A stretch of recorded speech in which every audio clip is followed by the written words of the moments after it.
جس نے سرور کائنات کی حضور گستاخی کی ہے، ہم اس سے کسی قسم کا سفارتی تعلقات نہیں رکھنا چاہتے۔ وزیر اعظم پاکستان عمران خان سے مطالبہ کرتے ہیں کہ اسلام آباد کی پاک سرزمین پر فرانس کا سفارت خانہ فوری طور پر بند کیا جائے۔ بہت شکریہ۔ جیسا کہ آج یہاں صاحب ناموس رسالت رسول کے لیے جلسہ کیا، حکومت وقت سے بس صرف اتنا مطالبہ ہے کہ آئندہ جب کبھی اور آئندہ جب کبھی کہ حکومت رسول پر کوئی حرف آئے، کوئی آنچ آئے تو اس پر احتجاج کیا جائے اور اپنا احتجاج دنیا میں دکھا دیا جائے۔ بالفور فرانس سے سفارتی تعلقات ختم کیے جائیں اور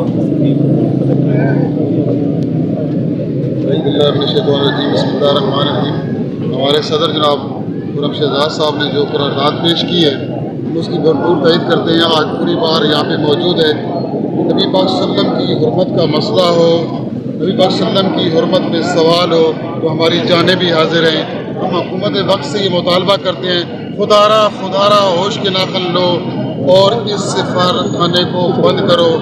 اس فرانسیسی جو سفیر ہے اس کو ملک بدر کرو، ان کی مصنوعات سے بائیکاٹ کرو۔ خدارہ جو ہے اللہ پاک نے یہ آپ کو موقع دیا ہے، یہ بار بار حکومتیں آنی جانی ہیں، اللہ نے آپ کو موقع دیا ہے، اٹھو اور اس جو امت مسلمہ ہے اس کی قید بنو اور جو فرانس ہے اس سے اپنا بائیکاٹ کرو، اپنی یکجہتی کا اظہار کرو۔ بہت وقات تیری ناموس کی خاطر دل بھی حاضر جاں بھی حاضر۔ فرانسیسی کتوں، بارش چند پنڈی گیپ کی جانب سے آپ کا پیغام ہے کہ انشاءاللہ آپ اس دنیا میں ذلیل و خوار ہوں گے اور مسلمان اس سلسلے میں ایک ہیں، ایک تھے اور ایک رہیں گے انشاءاللہ۔ چند پنڈی گیپ کی طرف سے اپنی حکومت کو یہ پیغام دینا چاہتے ہیں، خدارہ وہ اپنے فرض منصبی کو سمجھیں اور اس پہ غور کریں، کیونکہ نبی صلی اللہ علیہ وسلم ساری امت کے نبی ہیں، غیر مسلموں کے لیے بھی وہ رحمت للعالمین ہیں، لہٰذا انہیں چاہیے کہ وہ اس طرح کا کوئی یونائیٹڈ نیشن میں ایسا فورم پہ جا کے کوئی قانونی چارہ جوئی کریں جس سے آئندہ کوئی اس طرح کی گستاخی نہ کر سکے۔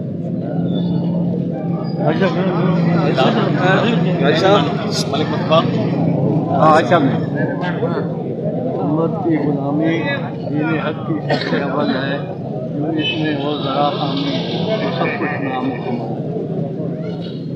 عمران خان صاحب وزیر اعظم پاکستان، ہم نے آپ کو اس لیے ووٹ دیا تھا، اس لیے آپ کی سپورٹ کی تھی کہ آپ نے مدینہ کی ریاست کا آپ دم بھر رہے ہیں، لیکن مدینہ کی ریاست میں یہ باتیں کبھی نہیں ہوا کرتی تھی۔ جو رسول اللہ صلی اللہ علیہ وسلم کے شان کے خلاف گستاخی کرتا تھا اس کو حضرت عمر نے اسی وقت اس کا سر قلم کر دیا تھا۔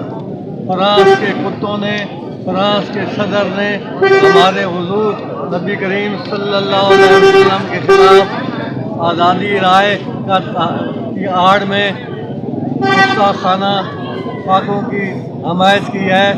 ہم اس کتے پر 1000 دفعہ، کروڑ دفعہ، اربوں دفعہ لعنت بھیجتے ہیں اور میں تحریک انصاف کے کارکن